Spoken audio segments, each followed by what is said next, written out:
આતંકવાદી તો છીએ નહીં, મુદ્દા લઈને નીકળ્યા છીએ. ભાજપના કાર્યક્રમો થાય છે. આજે ખેડૂતોના કાર્યક્રમો નહીં થાય તો આજે તમે રોકશો 54 લાખ ખેડૂતો કાલે રસ્તા ઉપર આવશે.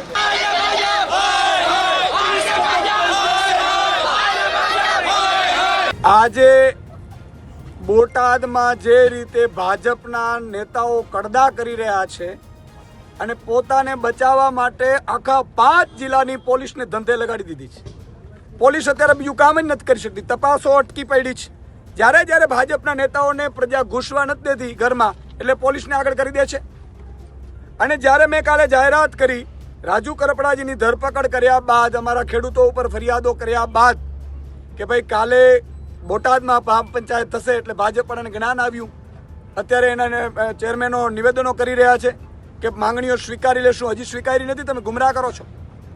તમે લેખિતમાં હજી સુધી આપ્યું નથી અને અહીંથી અટકશે નહીં. ઈશુદાન ગઢવી અને આમાં સમગ્ર નેતાઓ અહીંયા આવ્યા છે. આજે અહીંયા અમને બગોદરા પાસે રોકી લેવામાં આવ્યા છે.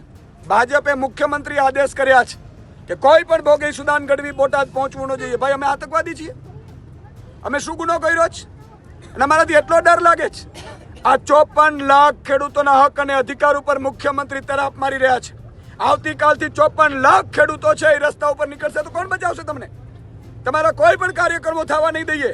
અને આજે હું એલાન કરું છું કે મને રોકવાથી, અમારા નેતાઓને રોકવાથી તમે એમ કહો છો કે મહાપંચાયત રોકી લેશે.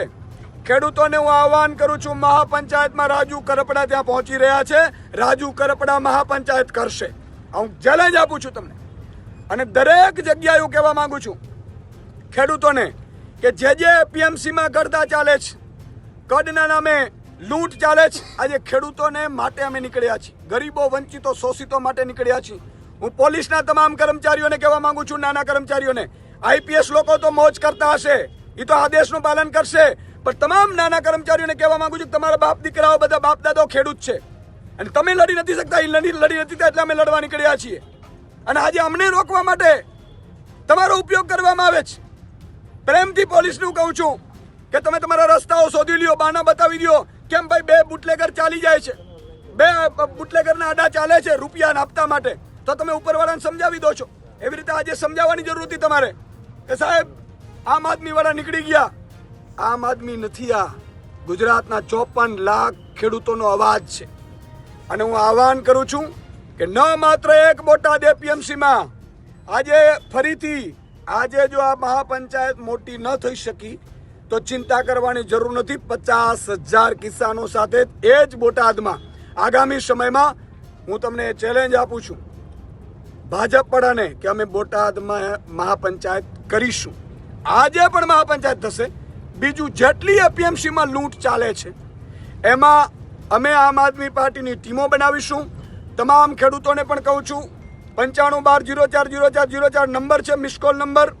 મિસકોલ મારીને તમારું નોંધણી કરાવડાવજો. અમે નંબર જાહેર કરીશું.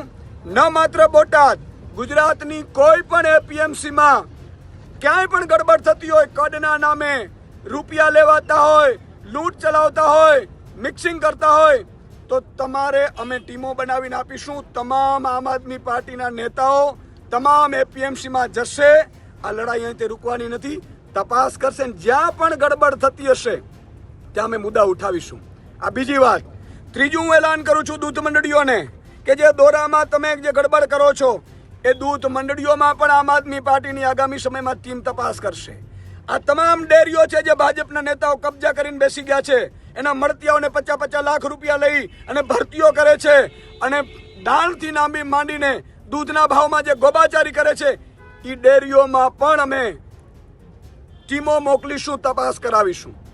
અને હું 54 લાખ ખેડૂતોને કહું છું કે આ બધું 2 વર્ષ સુધી ચાલશે અને 2 વર્ષમાં તમે સત્તા પટલાવો. આ જ એપીએમસીમાં તમારે જાવું નહીં પડે એવી વ્યવસ્થાઓ અમે લાવી દેશું. 54 લાખ ખેડૂતોને કહું છું કે ભાજપે શું હાલ કર્યા જુઓ તમે.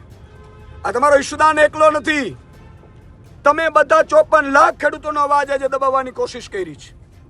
આ ભાજપને, ભાજપના નેતાઓને તમારા ગામમાં ઘૂસવા ન દેતા. આ ભાજપ કરી શું શકે?